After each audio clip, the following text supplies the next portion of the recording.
In a time of only questions, one man must bring you the answers. And that man is Nathan Sinclair.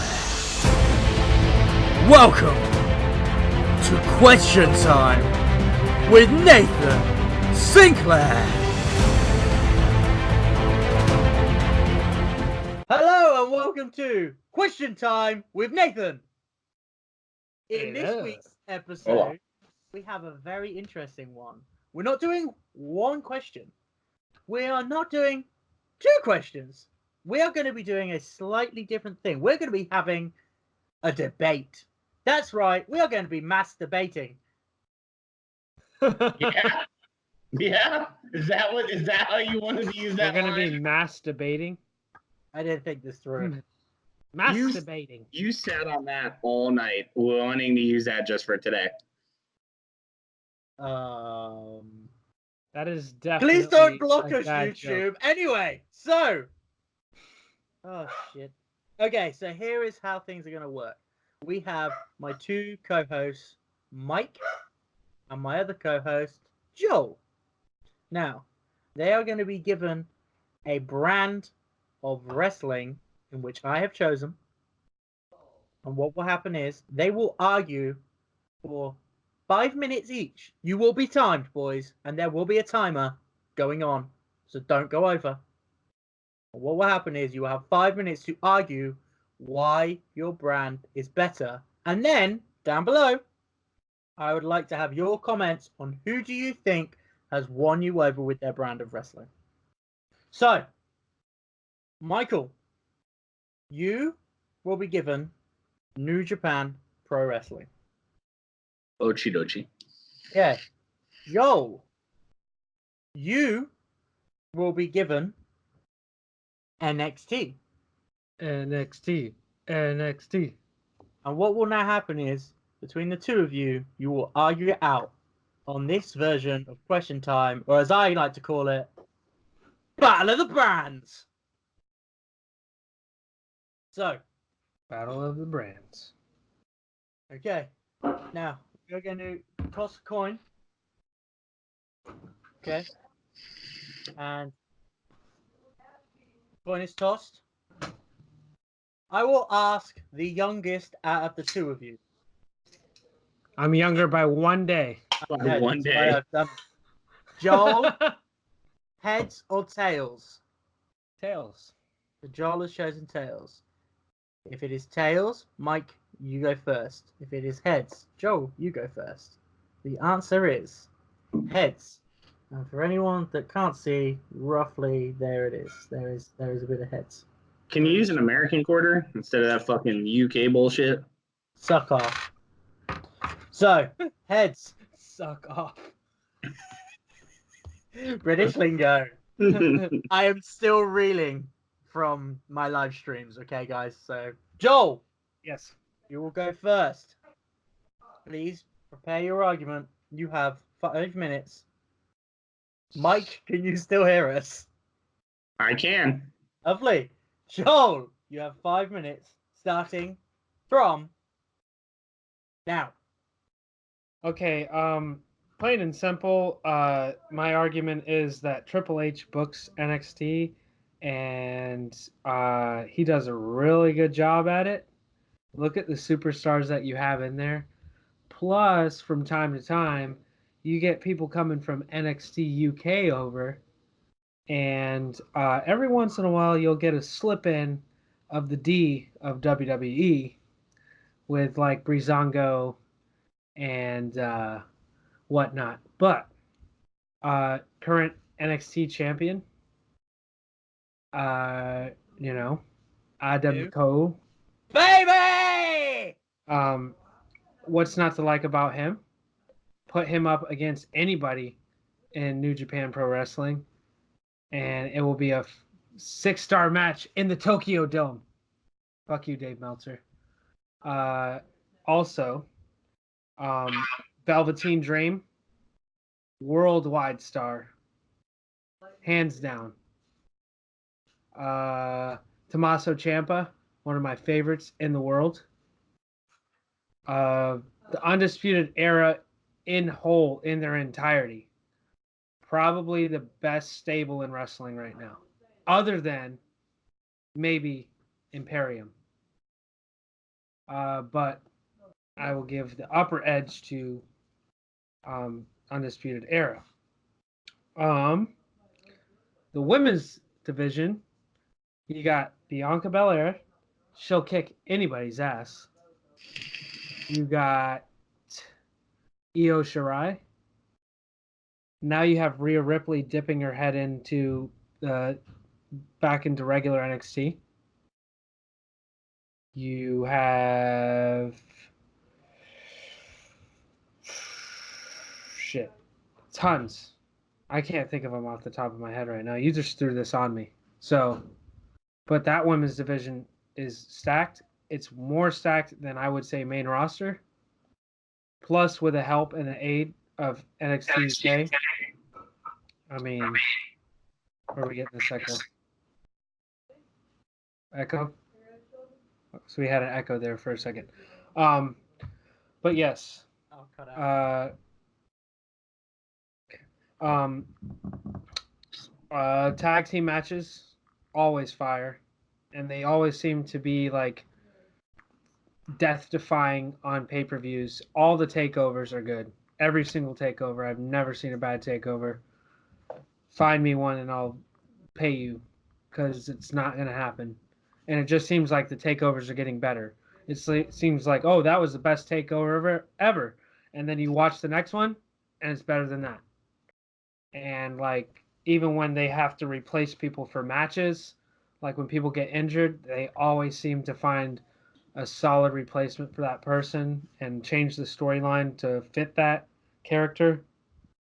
And it just seems like, to me, personally, I think that NXT has an upper hand to New Japan Pro Wrestling, and nothing against them and their stars, but I think the quality of the show itself is ran better. If you want a show with some storylines that actually are halfway decent, NXT is the show that you want to watch. I don't know too much about New Japan Pro Wrestling, so I can't say that they don't have storylines, but I'm pretty sure that they're more wrestling based than character based. And I know that NXT is heavily focused on building characters for the future of those people. So I think they could do a little bit better of a job. But that being said, I still think that they do a good job of promoting the wrestler as more than just a wrestler, as a person, as a character, as, you know, like working on their promos and all that stuff. Like, you had big, huge stars come out of NXT that are now on the main roster kicking ass and taking names. So to wrap this up, the superior brand in this right here is NXT. So that is my 2 cents. Boom. Baby. Wow. Interesting. So much so the dog's barked. Okay. So, Michael, you now have a total of 5 minutes to argue why New Japan Pro Wrestling is better than NXT. Your time will start in that corner now. Well, I mean, first off, I'd say it's a pretty easy one. New Japan's not limited to just New Japan like NXT is limited to just WWE signed stars. And how many of that NXT roster came from New Japan? I believe the entire Undisputed Era, maybe all of them have been from New Japan, and their greatness just went over into NXT to help elevate NXT. But we can leave that one to the side. I know you weren't prepared for that. There's that. So we're going to talk champions. They've got the IWGP heavyweight champion Okada. IWGP Intercontinental Champion, Tetsuya Naito, Jon Moxley, the United States Heavyweight Champion over there, Kenta, who is also from NXT that did nothing in NXT and then came to New Japan during the G1 Supercard and literally tore it up, is now the never openweight champion. The IWGP Tag Champions, the Gorillas of Destiny, who literally call out every tag team in WWE to face them, but can't because they're all limited to and exclusively WWE contracts. The IWGP Junior Heavyweight Champion, Will Ospreay. The Junior Heavyweight Tag Champions, the Bullet Club, Phantasmo and Ishimori. And the Open Six-Man Tag Champions of Tatsushi, Makabe, and Yano, right? So those are their champions. You go into the J Super Cups, you got Will Ospreay, the Amazing Red, Ishimori, TJP, Robbie Eagles, I mean, do I need to keep going through the list here? And all of them can get used in New Japan. They can go to ROH. They can work the indies. They can come back to New Japan while they're not being limited to a specific contract to one company. And NXT has to take guys from New Japan / ROH, if you will, to get them signed to go up to the big leagues because they were so good in New Japan that they got called up to NXT.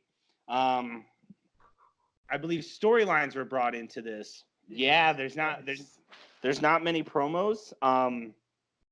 Since this is wrestling, they do all their storytelling in ring. And they wrestle in ring. They don't have to cut stupid promos. They don't have to walk into somebody's dad's restaurant and hang a picture on there themselves signed. They don't have to walk into their developmentals and tell everybody they're going to suck and not have, ever have a championship belt. They do all their storytelling in the ring and produce some amazing matches. They also promote tournaments year round. The Super J Cup just wrapped up. The G1 Supercard is now going to lead into the Tokyo Dome for championship matches. Juice Robinson, former, he was in NXT, didn't make it there, but killing it in New Japan. So needless to say, you wouldn't really have much of an NXT without New Japan. And then when they don't make it in WWE because they really don't know how to market their wrestlers as good as they should, the wrestlers go back to the indies and thrive even better in New Japan than they were doing in NXT or WWE. And I'm going to leave it at that. I think there is only one gift for right now, folks, and that is... But some people do like storylines. No, Joe. This isn't rebuttal time. No. But that's the westernization of wrestling. That's what Vince McMahon has trained the entire western side of the world to like. That's all WWE ever is. And it's transparent. Yes, NXT does put on better matches than the main roster, but anywhere else, I'm pretty sure even in Progress in them, they're not really cutting too many promos. They're doing everything in ring. They're making rivalries in ring. You want to watch them because you saw them battle it out in ring. And then when you get that one match where you're just like, oh, shit, there's no storyline behind it. You're not going to find a vignette that's 20 minutes long with Kid Rock music playing in the background and hyping some stuff up. You just know because the matches that you've seen them in were that good where you're like, I want to see that again. I want to see Okada's not forced down New Japan's throat. I'll tell you somebody that will give you an example of why promos are important, and they've been featured in New Japan. I don't know if they will be anymore because I don't know if they're exclusive to AEW or not, but Chris Jericho, every time he came over to New Japan, he had a promo, and it was fucking badass. So promos work, but New Japan's just as popular without them. I don't know, man. I can't really get invested into something unless if you're just gonna watch fights like with no promos, I'd rather watch UFC. Can I just jump in on that one? UFC does have promos. Not that many. They have quite a lot. Just watch Conor McGregor. Yeah. Yeah, Sorry, but I Conor will. Hold on. Why are we bringing UFC into this? This is completely different. Doug. Conor McGregor would do well in WWE, by the way. Well, folks, both of you, thank you for your points. I will not be picking a side, but what will be happening is down in the comments, please leave a comment saying who you believed won the argument, who you would choose, and remember, please don't put AEW. I have been Nathan, he has been Michael, he has been Joel, and that was Question Time with Nathan.